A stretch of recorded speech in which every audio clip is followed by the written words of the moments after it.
जुर्म की दुनिया में आपने अक्सर यह तो सुना होगा कि खून का बदला खून से लिया जाता है, या शायद कभी किसी ने नहीं सुना होगा कि एक लाश के 31 टुकड़े के बदले 31 गोलियां और 31 कब्र का बेहद उलझा हुआ ताना बाना किसी कातिल ने कभी बुना हो।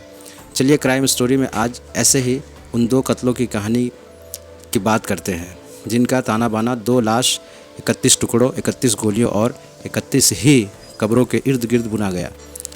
ऐसा षड्यंत्र जिसकी तह तक पहुंचने की कोशिश में जुटी पुलिस भी एक बार को तो खुद भी गच्चा खा गई। नमस्कार, आदाब, सलाम, मैं आपका दोस्त तौसीफ रज़ा। यह किसी फिल्म के रुपहले पर्दे के लिए लिखी गई मन गढ़ंत स्क्रिप्ट नहीं है। यह सच है, और सच भी हिंदुस्तान की राजधानी दिल्ली से चंद मील की दूरी पर मौजूद उत्तर प्रदेश के बुलंदशहर ज़िले का है। दरअसल क्राइम के इस कहानी की शुरुआत होती है 2 पक्षों की दुश्मनी से। कुछ वक्त पहले इलाके में एक डॉक्टर को गोलियों से भून कर मार डाला गया था। जांच में पुलिस जुटी तो डॉक्टर शादाब की किसी से दुश्मनी की बात दूर दूर तक पता नहीं चली। पोस्टमार्टम के दौरान पुलिस को पता चला कि डॉक्टर शादाब के बदन में 31 गोलियां मारी गई है।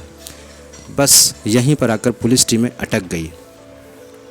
जांच में जुटी पुलिस टीमों के सामने सवाल था कि आखिर जब कोई इंसान 1-2 गोली में ही मर सकता है तो फिर डॉक्टर शादाब के बदन में 31 गोलियां मारने के पीछे का ख़ास मकसद क्या रहा होगा।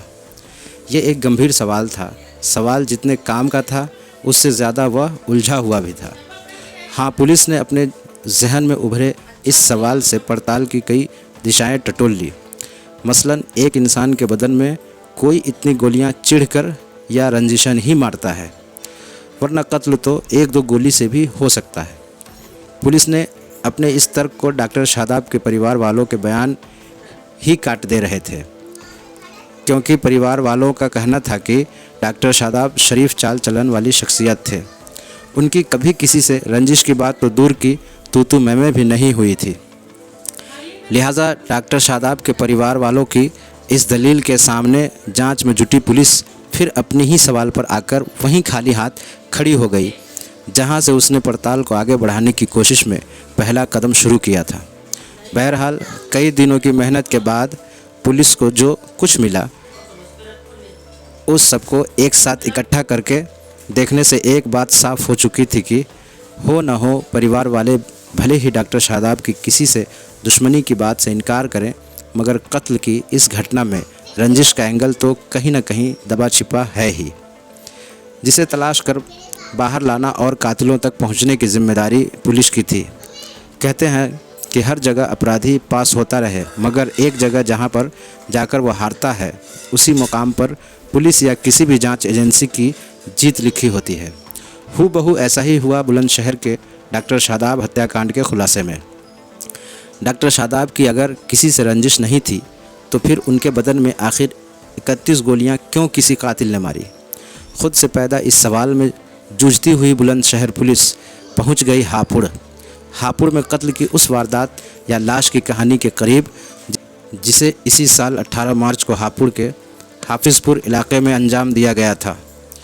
पुलिस ने हापुड़ के हाजीपुर इलाके में हुए उस कत्ल की कुंडली खंगाली तो उसके तार बुलंदशहर में कई किलोमीटर दूर हुए डॉक्टर शादाब हत्याकांड से मिलने लगे। पता चला कि हापुड़ में जिस इरफान नाम के शख्स का कत्ल इसी साल 18 मार्च को किया गया था, उसकी लाश के भी 31 टुकड़े किए गए थे। उन 31 टुकड़ों के लिए कातिलों ने अलग अलग जगहों पर 31 कब्र का इंतज़ाम करके उन 31 टुकड़ों को दफन कर दिया गया था। बुलंदशहर पुलिस जब डॉक्टर शादाब हत्याकांड और हापुड़ में हुई इरफान खान की हत्या के बीच में पहुंची तो उसे और भी काफ़ी कुछ ऐसी जानकारियां मिलती गई जिसने क्राइम की इस कहानी की कड़ी से कड़ी जुड़वा दी। पता चला कि 18 मार्च को हापुड़ में इरफान खान की हत्या बुलंदशहर में 31 गोलियां मारकर कत्ल किए गए डॉक्टर शादाब के भाई रागिब ने अपने दोस्तों के साथ मिलकर की थी। इरफान की लाश के भी कातिलों ने 31 ही टुकड़े किए थे। उन टुकड़ों को हत्यारों ने अलग अलग जगहों पर 31 कब्र खोद कर दफन किया था।